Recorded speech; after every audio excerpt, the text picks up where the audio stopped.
Teman-teman, akhirnya kita ada berita baik nih. Setelah hampir 50 hari kita diterpa dengan berbagai berita negatif dan perang tak kunjung selesai, hari ini pada saat video ini dibuat kita mendapatkan berita sangat baik, yaitu Strait of Hormuz akhirnya bisa terbuka kembali. The Iranian Foreign Minister on X says that the Strait of Hormuz is open for all commercial vessels. As the Strait of Hormuz is declared open by Iran while a Lebanon-Israel ceasefire holds, Iran akhirnya membuka penuh Selat Hormuz untuk lalu lintas kapal komersial, sebuah langkah yang langsung mengguncang pasar energi global dan memicu penurunan tajam harga minyak. Nah, ini terjadi karena Iran akhirnya menghormati ceasefire dan Amerika juga membuat kesepakatan dengan Iran. Minyak langsung turun 10%. Ini menjadi titik terendah selama 40 hari terakhir. Bagaimana nih dampaknya ke IHSG? Ada sektor apa saja nih yang bisa kita perhatikan untuk mendapatkan cuan? Dan ada hal apa nih yang harus kita waspadai untuk tahun 2026? Kita akan bahas semua di video hari ini. Pastikan nonton video ini sampai selesai. Teman-teman, kita sudah banyak membaca berita-berita buruk. Bahkan 1 minggu terakhir ini, rupiah menunjukkan pelemahan yang begitu drastis terhadap sebegitu banyak mata uang.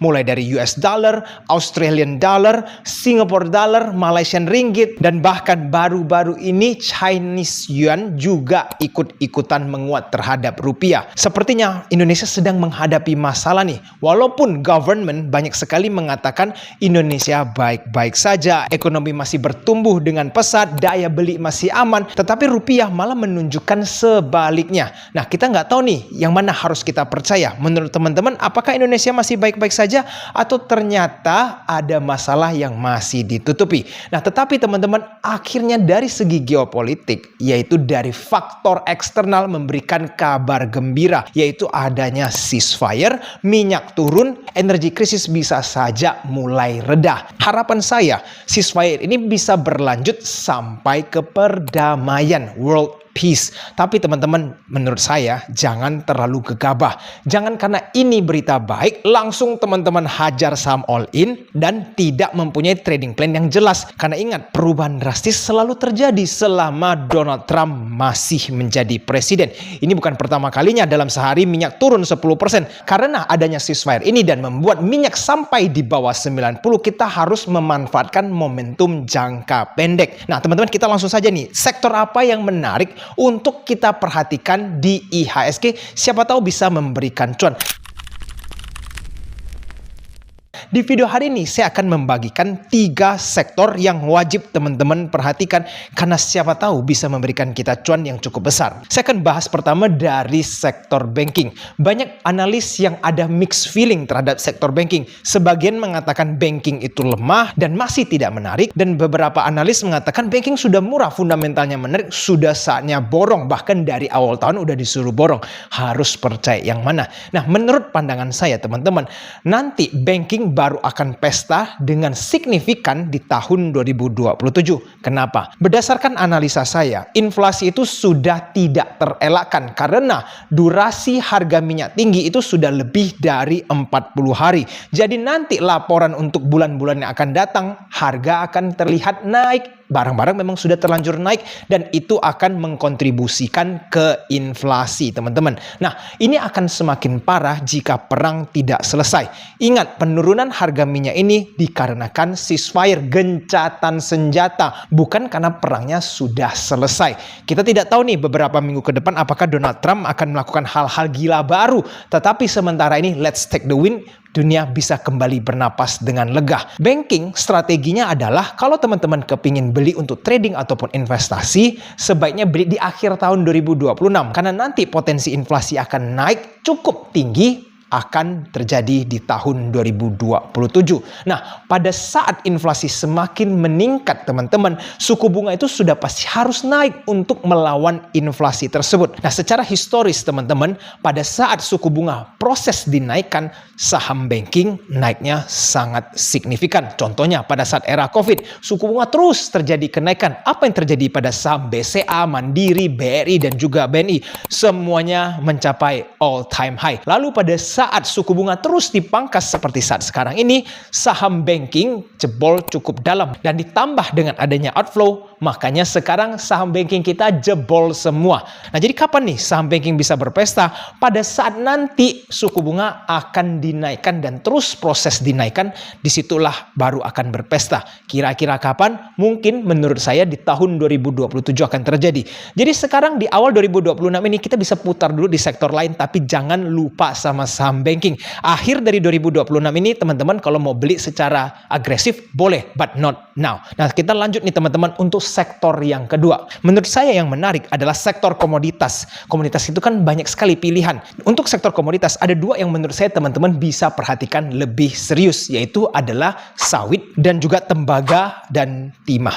Nah, kenapa kita fokus kedua itu? Untuk sawit, kita tahu ada kebijakan baru B50. Kebijakan B50 ini akan membuat omset para persawitan naik teman-teman karena kebutuhan meningkat. Sampai saat video ini dibuat, banyak saham sawit itu sudah mulai bertumbuh omsetnya. Contoh seperti TLDN, ANJT, TBLA, dan masih banyak saham sawit lainnya. Jadi untuk kebijakan B50 ini, tahun-tahun yang akan datang omset mereka bisa kembali meningkat. Jadi sawit ini jangan sampai teman-teman luput ya.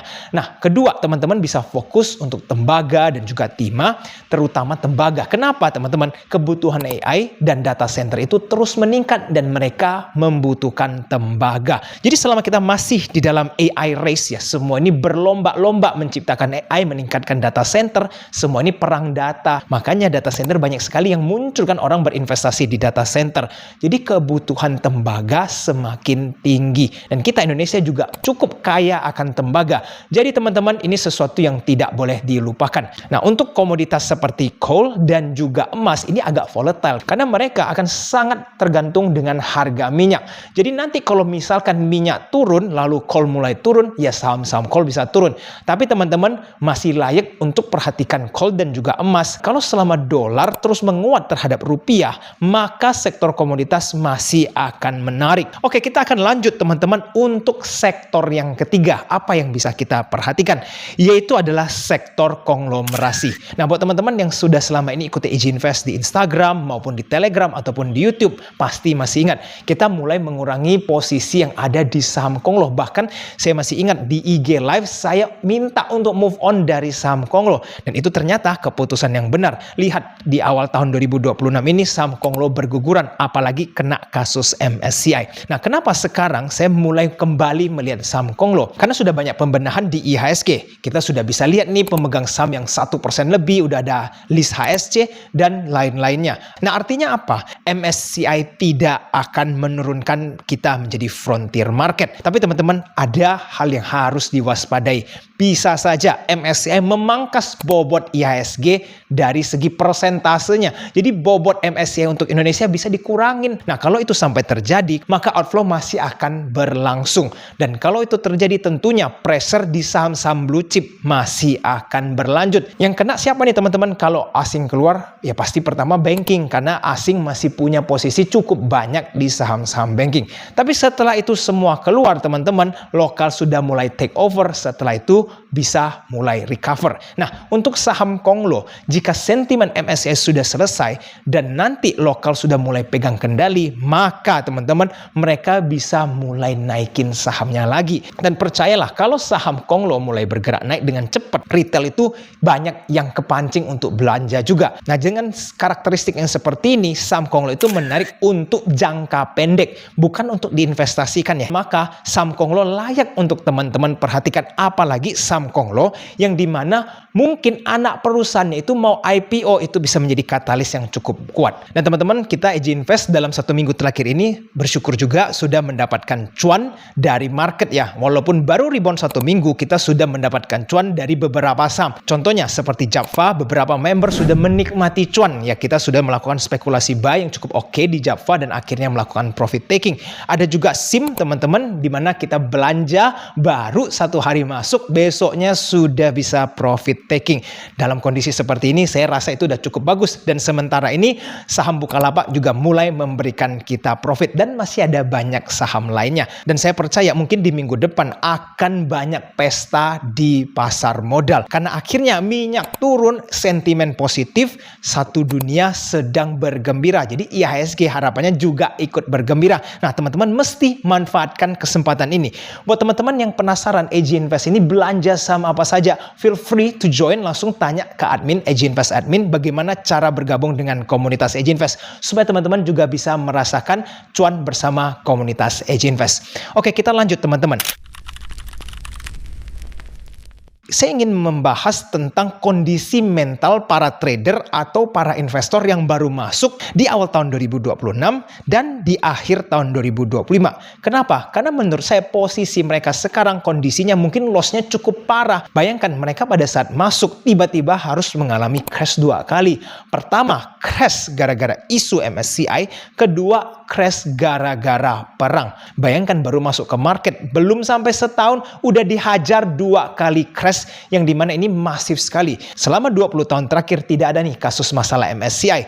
Jadi ini adalah crash yang cukup besar dan serius sampai terjadinya pembenahan besar-besaran di bursa. Dan untuk perang teman-teman ini nggak main-main ya. Perang di Middle East ini sudah memakan korban sangat-sangat banyak. Jadi teman-teman pasti kondisi portonya tidak baik-baik saja. Jadi teman-teman untuk di tahun ini saya akan introduce program. Jadi buat teman-teman yang umurnya di bawah 30, saya ingin bikin sebuah program khusus untuk mengedukasi teman-teman semua. Ini bagaimana cara joinnya? Teman-teman bisa langsung chat admin di Telegram. Nanti linknya akan saya cantumkan di bawah untuk bagaimana cara masuk.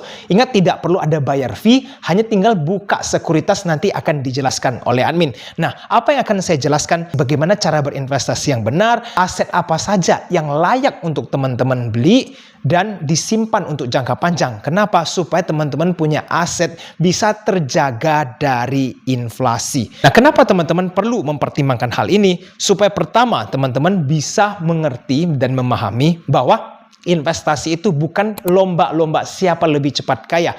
Banyak sekali orang yang masuk ke saham dengan pemikiran mau all in menjadi sultan dalam waktu 1-2 bulan. Tapi karena crash kemarin, bukannya jadi sultan, jadi gembel teman-teman. Banyak sekali yang loss. Bahkan ada satu video yang saya nonton, nih judulnya teman-teman bisa lihat. Ada orang rungkat di dalam saham. Nah, kenapa bisa seperti itu? Ya karena nggak ada money management, tidak dijelaskan dengan baik, cuma kepingin cuan, akhirnya cuma beli saham tanpa memahami apapun. Ya kalau banyak sekali retail yang di posisi seperti itu, loss ya pasti traumatized lah, mikirnya bursa adalah scam. Jadi saya kepingin nih membantu para calon investor supaya mindsetnya itu benar. Orang-orang yang di bawah 30 ini, apalagi yang mau meniti karir, yang mau mengembangkan asetnya dengan stabil, itu butuh foundation yang kuat. Nah, itulah kenapa saya memunculkan program ini. Jadi buat teman-teman yang tertarik bisa langsung silakan chat admin. Ingat teman-teman bisa ikut secara gratis, cuma perlu tinggal buka sekuritas. Nanti tanyakan admin caranya seperti apa.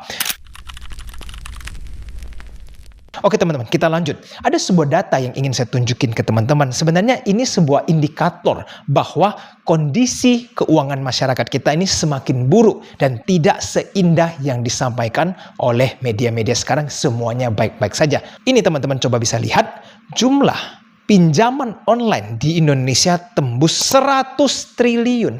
Kebayang nggak teman-teman 100 triliun itu sebesar apa? Dan ini pertumbuhan yang sangat dahsyat dan mencapai all time high di tahun 2026 ini. Kalau seseorang sudah masuk sampai ke pinjaman online, artinya dia sudah tidak ada cara lain lagi untuk mendapatkan uang. Mungkin saudaranya udah nggak punya duit untuk pinjamin dia lagi, udah nggak bisa ke perusahaan pinjam duit, akhirnya harus ke pinjol. Teman-teman tahu nggak, bunga pinjol itu sangat mengerikan, dan kalau mereka nggak bisa bayar hutang dan bunga-bunganya itu akan melipat gandakan dan akhirnya dia akan mati secara finansial. Dan ini jumlahnya tembus 100 triliun. Jadi ini adalah kondisi nyata, menunjukkan adalah kelas menengah ke bawah ini semakin lama semakin habis asetnya. Nah, apa nih yang bisa bisa kalian lakukan. Karena di tahun 2026 ini kondisi tidak akan berubah menjadi baik-baik saja dalam waktu instan. Inflasi akan naik, harga minyak sudah tinggi, barang-barang sudah terlanjur naik. Bahkan Indonesia ini sudah mengalami krisis plastik. Coba teman-teman baca artikel ini. Bisa saja kita kehabisan plastik di pertengahan tahun. Nah ini kan parah sekali, makanya harga plastik semuanya mulai naik. Jadi teman-teman, kalau orang yang kondisinya di menengah ke bawah finansial dan akhirnya terlilit pinjol dan kalian pasrah, menurut saya kalian tidak ada masa depan. Nah bagaimana nih kok solusinya? Pertama, jangan menyerah dan jangan putus asa. Di saat teman-teman memilih untuk menyerah dan putus asa, pasrah begitu, maka tidak akan ada berubah dalam kehidupan teman-teman semua. Apa yang pertama teman-teman bisa lakukan? Cari duit secara halal di online. Sekarang era online itu semua orang bisa cari duit. Maksudnya gimana? Contoh, teman-teman bisa nih belajar AI simple. Lalu bikin produk e-katalog dan dijual secara online. Atau teman-teman cari barang yang menarik, jualah di TikTok, jualah di Instagram Live. Teman-teman bisa kok jual begitu banyak barang. Carilah affiliate program, bikinlah personal branding. Itu semua bisa dilakukan secara gratis. Selama teman-teman punya HP dan punya kuota internet, teman-teman bisa dapat duit. Nah, antara teman-teman mau atau tidak. Dan kalau teman-teman tahu kondisi akan semakin susah, tapi tidak melakukan apa-apa, maka itu juga menjadi kesalahan dari diri kalian masing-masing. Nah, buat teman-teman yang sudah berjuang, saya tahu tidak semua bisa langsung kaya, tetapi teman-teman setidaknya ada melakukan usaha, tidak langsung menyerah dengan keadaan. Nah, lalu kalau teman-teman yang berada di middle class, di mana punya tabungan berkecukupan ya, tapi tidak kaya-kaya amat. Nah, kepingin jalan-jalannya paling bisa setahun sekali. Apa yang harus kalian lakukan? Sadar nggak kalau tabungan kalian yang kalian simpan selama ini mungkin untuk dipakai jalan-jalan bawa keluarga, sudah semakin sulit nih untuk di-spending. Kenapa? Coba lihat kurs di luar negeri. Mau jalan ke Malaysia, udah mahal. Mau ke Thailand, mahal. Apalagi kalau mau ke negara barat, Amerika, dan lain-lain. Itu teman-teman langsung udah nggak bisa tuh nikmati tabungan kalian. Nah, jadi teman-teman udah setengah mati kerja buat nabung ngebahagiain keluarga, pada saat mau spending, rupiah kita ini lemah banget. Nah, solusinya bagaimana? Teman-teman wajib berinvestasi. Kalau tanpa investasi, duit teman-teman akan tergerus semua. Jadi teman-teman itu sebenarnya sedang dirampok secara sistematis oleh inflasi. Tanpanya investasi, duit teman-teman akan makin kecil. Nah, jadi teman-teman kalau kepingin berinvestasi dengan baik, mulailah belajar dari sekarang. Karena investasi bukan lagi sekedar opsi. Dan teman-teman sebagai penutup saya ingin ingatkan, jangan kebawa euforia kelamaan. Artinya apa? Memang kita boleh trading secara singkat untuk 1-2 minggu ke depan karena harga minyak turun, euforia akan berlanjut. Tapi bukan berarti perang akan langsung selesai, karena sekali ceasefire-nya berhenti, kalau Selat Hormuz kembali ditutup, minyak bisa naik 10% dalam 1 hari.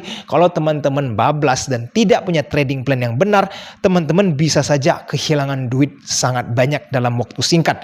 Jadi teman-teman harus bikin trading plan yang jelas, punya stop loss yang ketat, jangan lupa dengan money management. Menurut teman-teman, apakah perang ini akan segera berakhir atau ini hanya jebakan sesaat Donald Trump karena dia sedang planning step berikutnya? Share pendapat teman-teman di kolom komentar di bawah. Oke teman-teman, video hari ini sampai di sini dulu. Sampai jumpa di video selanjutnya. I'll see you again next time. Bye-bye.